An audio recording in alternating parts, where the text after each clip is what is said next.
Right, so a question I get asked frequently, I'm going to do a frequently asked questions video soon. Please put in the comments any questions you like answered, either about the channel, myself, the cars, whatever. Anyway, so what I get asked often is manual boost controls. How do I control the boost? How do I increase my boost? And the reasons why you do so. So, why... no, let's do the how. How do we make boost? Well, here we've got turbo on an exhaust manifold. So this is bolting onto the head. It actually goes the other way around for the sake of this. Obviously we have airflow coming out of the engine. The engine's a pump of air. Energy wasted out the exhaust, hence exhaust, goes through a turbine on this side. So you can kind of see the turbine here on this turbo. Oh yeah, that's lovely and free. So it comes through here. In there, out there, spins the turbine. The turbine, because of its shape, its design, creates a slight back pressure, obviously, by the fact that there's a turbine in the way, and this helps. Now, what you could do is just have no wastegate. So this is a wastegate on here, controlled by this actuator here, and it's controlled by boost on these two turbos. But of course the problem is the more flow, the turbine would spin up faster and faster and faster, and you'd have an excess of boost, which makes you go, and then as you realise everything's braking. The other problem with that is you get boost spikes. You need to control the boost somehow. Now there's three principal ways of doing that. We'll just wait for Mr. Bamford to go by. His personal helicopter. If it's not trains, hoovers, it's flipping helicopters. Anyway. So three principal ways to control the boost. Now you could, on a lot of modern turbocharged petrols, high powered stuff, you actually have no wastegate built in. So you just have turbine exit, and then you have an external wastegate on the manifold somewhere that will control and dump the boost out, or the pressure in the manifold I should say. That's not dumping the boost out, it's dumping the pressure out from the exhaust. So you actually have things called dump pipes, which is dumping the pressure in the exhaust out. On these two we have an internal wastegate, which I don't know if you can see that, but basically it just opens up a hole, so like all that pressure from this manifold, between the manifold and the head, out. And that thus stops all the pressure and all the air going through the turbine, spinning up the compressor. So you can see that there. Now that is obviously on an actuator, which is here, and this actuator is adjusted initially at factory by setting the rod length, which creates pressure in the springs inside, and then when a certain amount of boost comes straight from the compressor housing here into the actuator, that pushes that arm and that pushes that open. So that's the second way. The third method, bear with me,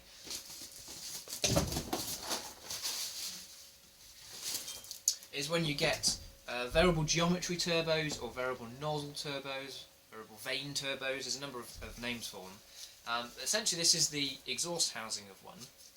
Now as you notice, or might be able to hopefully see, there is no wastegate, so there's no hole anywhere for it to come out, basically. But it is very finely tuned, and inside here sits a number of vanes or flaps or fins, whichever you want to call them. I've got them in a little box here, and I'm hoping that if I get you close enough, if you see my other videos you will have seen them. So these all move as one, obviously then will move independently using this control ring, and that control ring runs off an actuator very similar to the boost actuator, and the boost actuator instead either can be controlled by boost on some, well, a number of turbos actually, not just older ones, on some modern big turbos as well, or it's controlled by a vacuum. Now the benefits of being controlled by a vacuum is you can control a vacuum using a solenoid, a little bit easier than boost, and you can then do all sorts you want with that. Very controllable. So on the race tractor, I'm controlling GTB 2056, variable vane turbo, variable nozzle turbo, and that's being controlled by a little Arduino. That's a little programmable ECU, a tiny little thing, very cheap. So that's the three principal ways. Now there are a number of other ways to manage it. Well, a number of other ways. There's a few other ways, but they're the three principal ways, at least that I know of, anyway. So why do you want to control the boost? Well, this is set as standard. So from factory, they say they want X amount of PSI boost or bar, and so they'll set this arm and the actuator, the size, etc., to open at a certain PSI. So that's an HDI. This is from a 2.1, I think. It's a T2, and they're both set about 13, 14 PSI. Obviously, for the purposes of what they're needed for. Why would you want to increase your boost? A couple of things you might want to increase your boost for. Outright power, or maybe even a little bit of economy. So the HDIs have known that when they tune up a little bit, they do make a little bit more economy. You may need to control the boost because you put a different turbo on it. You may also need to control the boost because you want to increase the boost. That's probably the most likelihood. So what we need to do is, if you were to look at, for instance, I'll try and put a link at the bottom for Darren's tuning videos for his stage 1. You can adjust on I haven't got a KKK turbo, but on those turbos you can adjust a little nut on the end which increases the pressure on this actuator arm, which is internal, and that will mean this will open later. On these, you just adjust the two nuts and spin the arm to increase the pressure between this point and the spring inside. Again, that increases the pressure on the spring, and basically it'll open later. So I'll give you some more PSI. You have to be very careful with this though. Now, of course, the difficulty with adjusting it on an arm or on a nut, let's get rid of that, is you have to adjust it and then check it, and you might be over boosting, you might be under boosting, and then get back under the car and adjust it again. So there is a simpler method: manual boost controllers. Now we're going to talk about three principal manual boost controllers on the market for under £20. There are obviously electronic ones, all sorts of ways you could control them. I realise that. We're going to talk about the ones that most people will be using for their cheap French turbo diesel stuff, basically. So let me get those out. Okay, so manual boost controller. Let's talk about what you don't want. Now, what you don't want is one of these. No, I can't. Ah, there we go. This was £13. So this was the cheapest. Admittedly, it comes with. Just wait for the 4 o'clock to go by. Admittedly, it does come with a couple of little lovely brackets. It comes with some piping, which is handy because you want to remotely locate this boost controller so that it's not down the back of the engine. And what you're going to be doing is you're going to be tapping into these 2 points here. So you're going to take one pipe from there, and you're going to take that up to somewhere handy near the reservoir, wherever. It doesn't really matter. Somewhere handy in the engine base, you can just flick it open. Some people even run them inside, but you're going to have problems if you're running that much tube inside. Somewhere more handy than down the back of the engine. And then the other end goes to there, and then you snip halfway through. I don't want to talk about how to fit them exactly. This is about which ones you want to use. There's plenty of guides about how to fit them. Maybe I'll do one. Now this boost controller, how does this work? Well, effectively this boost controller is cheap, first of all. It's not too bad. This is all little bits of alley, so it's not plastic, to be fair. And it's got quite a nice mechanism. But basically what this does is kind of just exit all the boost. So you put this in line, like there, down the back, and then you fit that on there, like that. And then you put one end to this, and the other end you basically kind of just release all the boost out. And then at a set PSI it stops and lets the boost go down into the actuator and opens the actuator up. So what's the negative of that? Well, you might have already guessed really. You're just venting all the boost. Now this doesn't seem like a massive boost leak, but when you're only using, maybe going from say 13 or 14 psi to say 18 and 19 psi, you could be losing a couple of PSI efficiency just by using one of these cheap boost controllers. Again, it doesn't sound that much, but that's a lot of efficiency. You're making the turbo work harder than it has to, and you're not getting your accuracy with boost control. Plus, people find these really do spike quite a lot. What I mean by spiking, and when people say, oh, they boost spike, is when you come on to boost, which HDRs do quite efficiently, and modern turbos do, you get a spike of boost before it really gets it under control. Now that could cause some real issues and drivability issues and performance issues. You want reliable boost control so the turbo isn't going to poo itself and you're not going to run out of boost when you need it. So let's just put that to one side. Don't buy one of those. They're about 13, 14 quid. It's tempting, but don't buy one of them. What else have we got? We've got two others that I have used with good success. So this one is about 16, 17 pounds. I think you can get them for about 17.99. I'm in an offer about £1 cheaper. And it's pretty simple, and actually really it's homemade, I suppose. I guess you could probably make it if you're a plumber. So what have we got here? Well, let's just carefully take this apart. And you notice they call this the ball and spring kind of brass, ball and spring, known for a few people. And the way this works is, oh, I'm going to lose the ball now, don't lose that. There's a tiny little ball inside, that sits inside, the spring sits on the back of that, and then using the bolt and the nut with the washer, you apply tension to the spring. Now the more tension on that spring, the more pressure that has to go through there to push that ball up and allow the boost to go through there. So what you do is you want to basically fit it in line like that, but obviously down their back is annoying, so you put a piece of little boost line down the back, you run that to that point there, and then the other end you run back to there. Notice straight away the advantages over that really cheap one, well I say really cheap, only a couple of quid cheaper than this, is you're not venting boost all the time. There is a tiny, you're not going to be able to probably see that on the camera. I wonder if I can just be patient and get the camera to zoom in on that. There we go. So, you see that tiny little hole? There you go. Now, interesting enough, people say, well, that's letting the boost out. But if you notice, the ball actually sits beyond that hole. Yeah?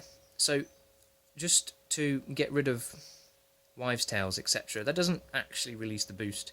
It's a tiny bit once the ball has dropped up, but you have to have that little hole to allow the ball to drop back down. I'm not going to go into the science of that, partly because I don't understand it. However, it's there for necessity. It's not there to release all the boost out, like these do. So that is a very good option, and I would say 80-90% of people will probably run this. It's 17 quid. If you're a plumber, you could probably make it yourself, but for the hassle of it, job done. People sell them second hand for a tenner. So, and it's really easy. I mean, admittedly, it doesn't come with a bracket to hold it somewhere, but you could make some easy enough. Most people just cable tie it. Now, once you set boost, you pretty much have to adjust it, but perhaps there's reasons you want to regularly, and then it's really easy. Just an Allen key and a locking nut, basically, and job done. Another one I do favour, and I do like this boost controller, more for its simplicity, really. So, this has a little arrow. You probably can't see that, but there's a little arrow just showing you which way the boost needs to go. And that needs to run in line there. Particularly I like these for when you're using a wastegated turbo, which I did in the past on the race tractor, and it's a gearbox mounted. It's just, you don't need tools to adjust it. That's what I loved about it. And it sat just between the wastegate and the boost, like that. Very simple, but the same principle could be applied. You just cable tie it up to the bulkhead somewhere, and you run a boost line from either point and run it to either side of this. What's inside it?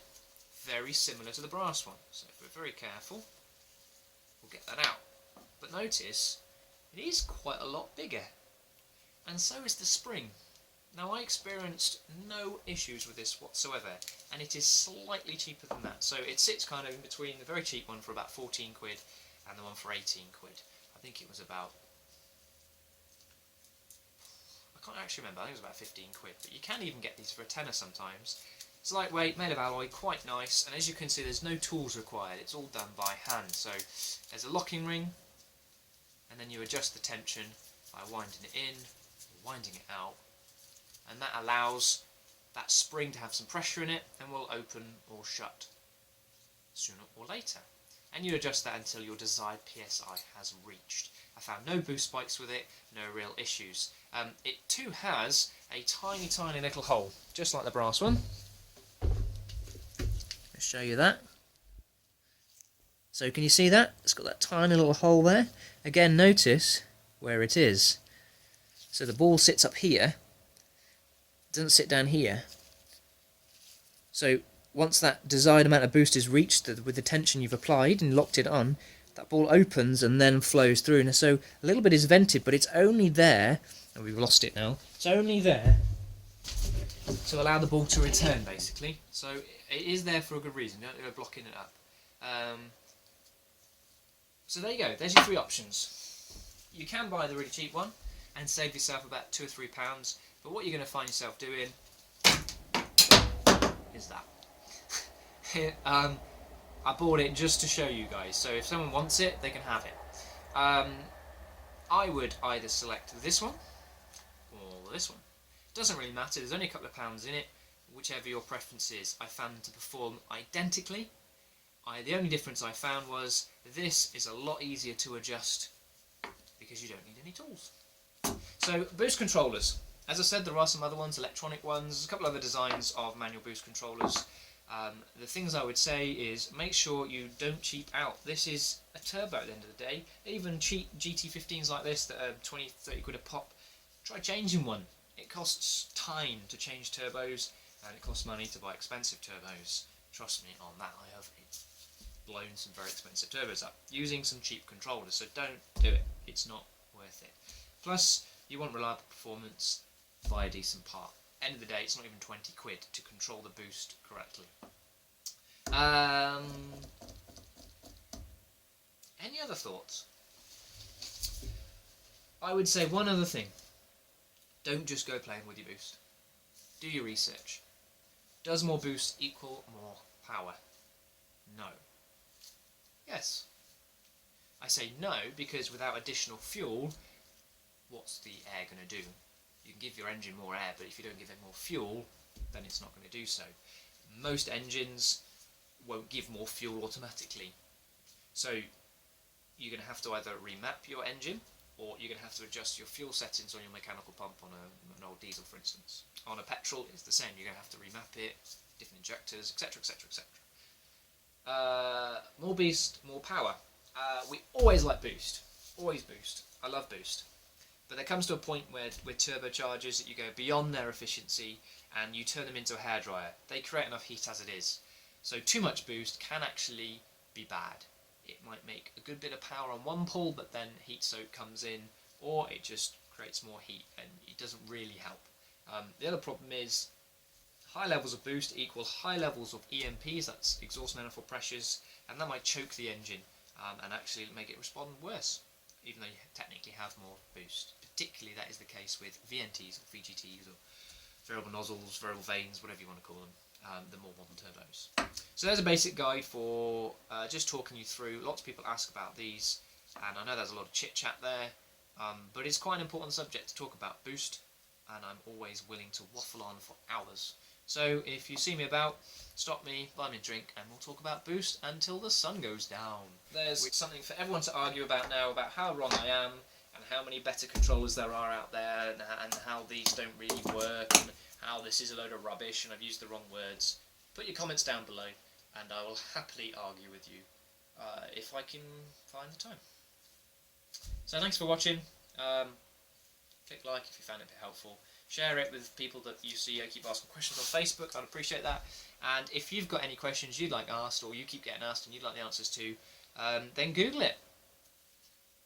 Or if you would like to send me a message on my Facebook page, then I will consider doing a video for you. Of course, I'll happily do that, because it's raining so much I can't work on my projects. So thank you very much for watching. Subscribe, like, do all the usual stuff, and I will see you soon.